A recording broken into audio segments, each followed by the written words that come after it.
দেখতে দেখতে পথ চলার ৩ বছর পূর্ণ হলো। একসাথে হয়তো পথ চলেছি আরও অনেক বেশি।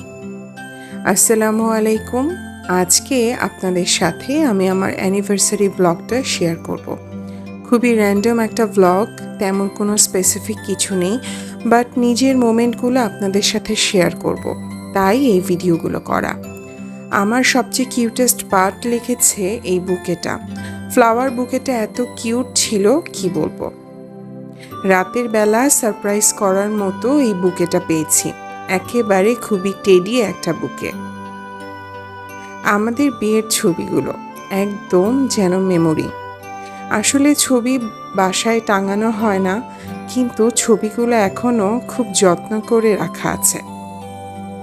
ধীমে ধীমে আলোতে এই ছবিগুলো যখন দেখি, তখন আমাদের ভালোবাসার জার্নিটা চোখের সামনে ভেসে আসে। আসলে এটা সবারই মনে হয় অনেক ইমোশনের একটা জায়গা।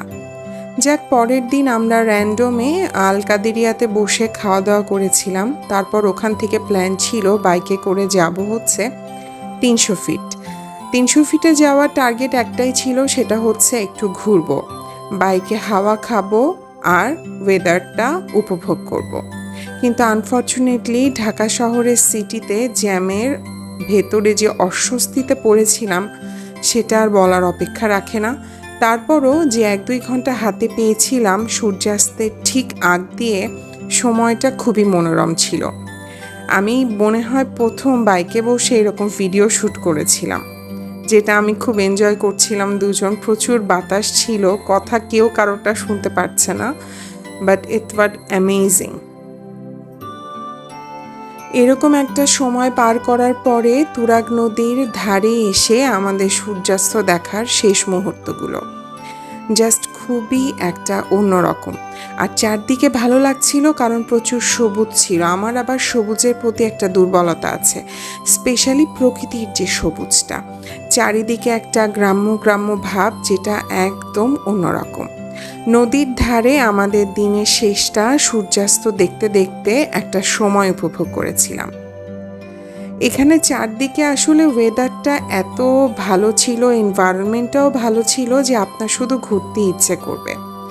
আর হঠাৎ করে টঙের দোকানে মালাই চা দেখে নিজের লোভ সামলাতে পারিনি। চা তো আমি পছন্দ করি, কিন্তু তার মধ্যে মালাই চাটা দেখলে মানে আমি ওখানেই দাঁড়িয়ে যাই, এমন একটা অবস্থা।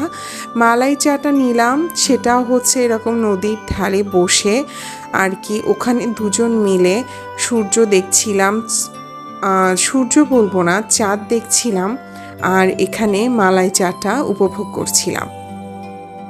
আমার কাছে মাঝে মধ্যে এরকম রাস্তার ধারে টঙের দোকানের চাগুলো কিন্তু ভালোই লাগে। একদম গরুর দুধের জাল দেওয়া চা, ওপরে থাকবে মোটা মালাই বা সর, যেটাই বলেন না কেন, খুবই উপভোগ্য।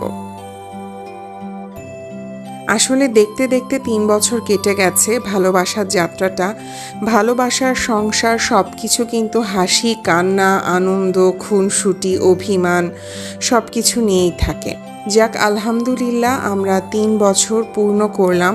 দোয়া করবেন এরকম যেন প্রত্যেক বছর আপনাদের সাথে অ্যানিভার্সারির স্পেশাল দিনটা শেয়ার করতে পারি।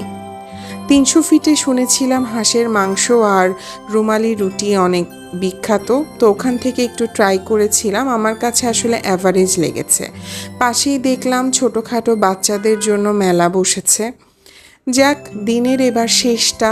আমার অ্যাকচুয়ালি কফি অনেক খেতে ইচ্ছে করছিল, তাই দুজন নর্থ এন্ডে চলে এসে দিনের শেষটা করলাম কফি দিয়ে। আমার ফেভারিট লাতে আর তার ফেভারিট সল্টেড ক্যারামেল, দুটো দিয়ে দুজন কিছুক্ষণ গল্প করলাম। খুবই নিরিবিলি একটা জায়গা, খুব অ্যাস্থেটিক একটা ফিল হচ্ছিল।